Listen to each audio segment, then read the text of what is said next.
Hey guys, so just finished watching Arrow season 3, episode 12, The Uprising, or Uprising. Now this episode was definitely very interesting. Right off the bat, I give it an 8.5 out of 10. It was very good. The now that Oliver's back and the Brickwell and stuff. I was hoping to see. I think it'd be nice to see eventually see Brickwell. I didn't see how they were able to take him. I mean, early on in this mid season there, we've seen it. Diggle shot him right in the head, and nothing happened. It didn't phase him. It didn't phase him at all. So I just don't see how. I don't understand how he was able to. How Malcolm, all of a sudden, Malcolm Merlin's special arrows were able to affect him. I just feel like there's a little bit of a disconnect there. Like, it doesn't make sense how shot in the head didn't kill him, but these explosive arrows are kind of affecting him. And the hit, like, he was able to bleed and all that stuff, whereas before he wasn't. I mean, a gunshot was just making him bleed and not taking him down. But other than that, that was the only piece that really confused me. Now that Sin told Captain Lance that Sarah that wasn't Sarah, and he has to figure it out. I mean, obviously, I think he's now going to figure it out, and he'll get it. He'll catch on.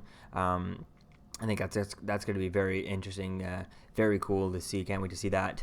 In the whole Roy part, I find it very weird that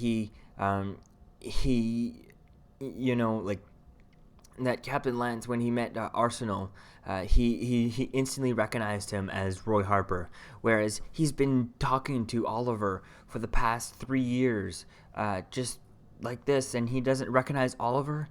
Oliver, the boyfriend of his daughter, who he has seen Oliver's hanging out with Laurel. I mean, for the past ever since they almost grew up together. I mean, they dated for a long time, so he's known Oliver for at least almost 10 years now. So 5, it's 10 years. So he really, he definitely knows Oliver. So I don't see how, when Oliver started becoming the Arrow, he didn't recognize him, and then all of a sudden he recognizes this kid that he's known for, that he's seen here and there for a few months maybe at a time.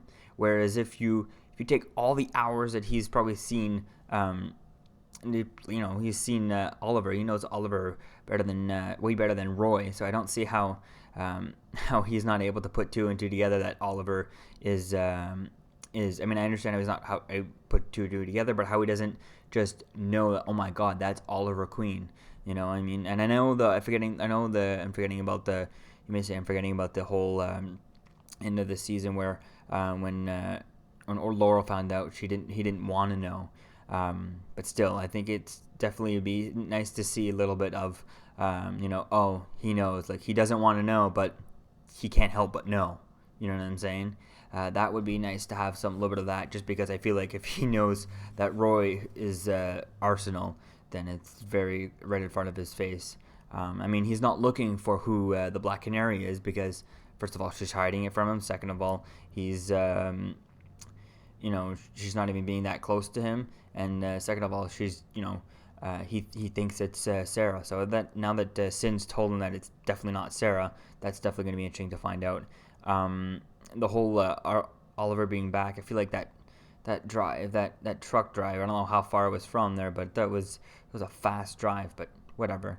The whole at the end with Felicity and Oliver, I definitely feel like, wow, I understand to see where she's going through, and where it's leading, but I definitely never thought that would happen.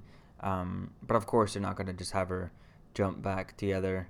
I think it's definitely interesting to see where this is going, but I just think that I think that the relationship's going to be fixed, and maybe you should be mad at him for 3 more episodes, this episode or another episode or another, and then he'll be right back just as long as he was gone.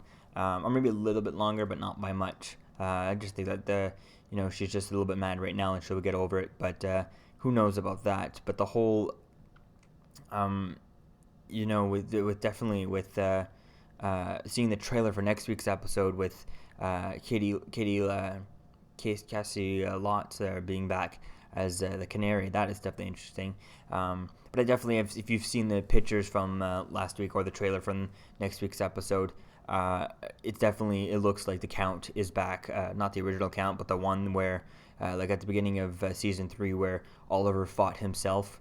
I think it's pretty much that Count is back, and so Laurel's going to have to fight her sister, and that's how they're going to do that. So that'll definitely be cool to see, Black Canary versus Canary, and I think the episode's called The Canaries, and that'll be cool because if you look at the pictures released from that episode and the footage, you only ever see the two Canaries together. You never see Sarah with Oliver or Roy or any of those guys.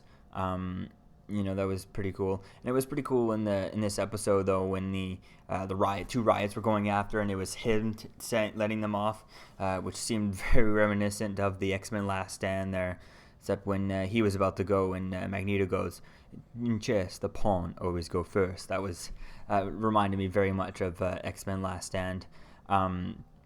So that was pretty cool, minus the flying. No one was flying though, so that was pretty cool.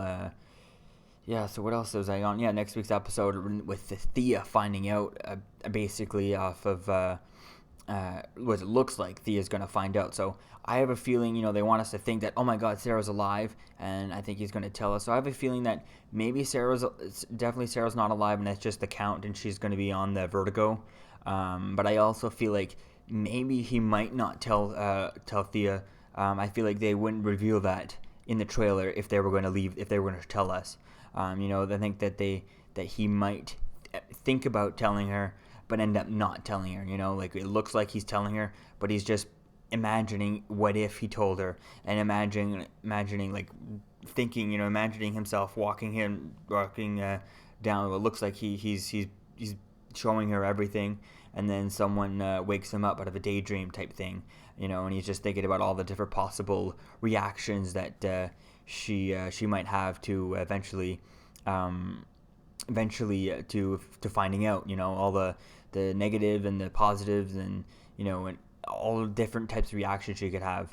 I think it'd definitely be interesting to see that. I think that's probably what, to me, I would guess that that's the way they're going to go, because I feel like it's too big of a reveal to have that in a trailer. I feel like there's all kinds of other stuff. They could have left it with the Black Canary part, the Sarah part, and have that be the main draw for the trailer, instead of having both of it in there. So I feel like neither of them are real at all, or one of them is just I think they're both hallucinations or imaginations, but who knows.